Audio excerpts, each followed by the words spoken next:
Creativity. It's a basic human attribute that all of us share, and we can express it in many different ways, like painting, sculpting. Honestly, there's a million different ways to do it. But one of my personal favorites is Minecraft. I've been playing it since I was like 5 years old on my mom's phone, and I mean, throughout the years, I've done many things because you can do just about anything in this game. You can craft legendary tools that'll mine through mountains. You can explore the far reaches of what this land has to offer. You can train yourself with the sword and kill dragons with the breeze, or you just play with snowballs. Honestly, whatever you want to do, you can probably do it in Minecraft.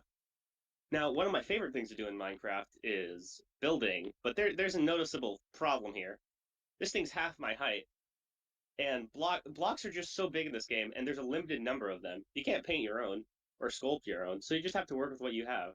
So how can you make beautiful and expressive things under these limitations? Here's how. So, let's talk about this. This is a horse stable in its most basic form. It's got fences to keep the horses in and doors to keep the horses in only when you want to. And then you can just have them leave or come back whenever you want. It does have a wall, but let's be honest, this does not look good. This is two different kinds of blocks, and it looks incredibly bland.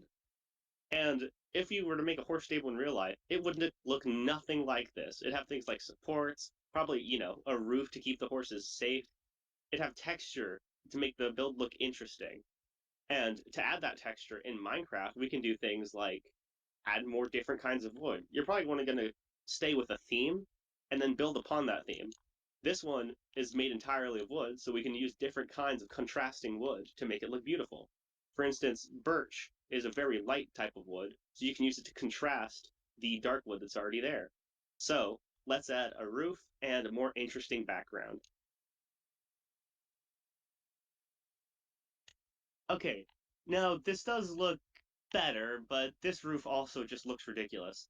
In the real world, roofs can't just hang like this, so you should add some things that are technically not needed, but make it look nicer and more realistic, like supports made out of wood. You may notice that in the background here, there are pillars that hold up the rest of the roof that are made out of this block, and that's to differentiate them from the other two kinds of blocks that are down here, being the dark and light oaks. And now, here, let's add more pillars at each one of these locations to make the roof look more real.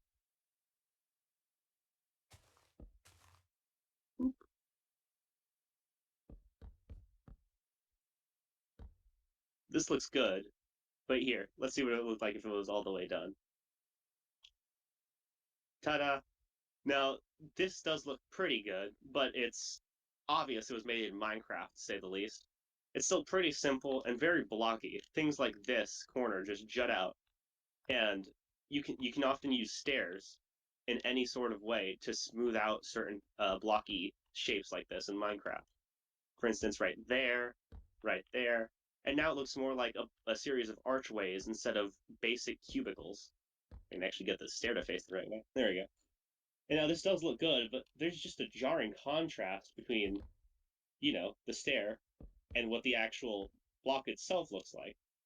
So you're going to want to mend that contrast by adding intermediate blocks that kind of make things fit together. Other important things include lighting and little details. For instance, the final version of this is supposed to be for me and my friends, so we're going to color code it with a couple of carpets so that we can tell whose horses go where. This is the final design, and you may notice some certain things, like the fact that in front of the pillars, we have more pillars with little things on top.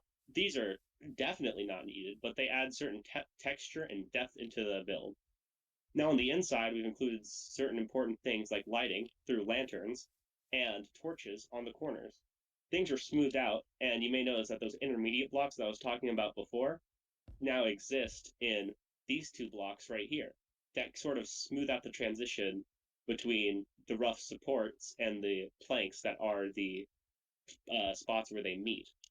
And as we can see, the ground here is carpeted in each one of my friend's favorite colors so that we know exactly where to put our horses. Now, this looks great and all, but let's be honest, this lighting is not being used to its full potential. We can fix this by setting the time to midnight. Now we can see it flourish in all its beauty, and the light contrasts the dark plains around it very well. Now, let's talk about design in general. Every design ever made is derived from someone's mind. Being able to translate your thoughts into design is a skill that'll last a lifetime, as long as you're creative. No matter the limitations, creativity always has room to shine as long as you know the right tricks to the medium that you're using. Anything can be possible.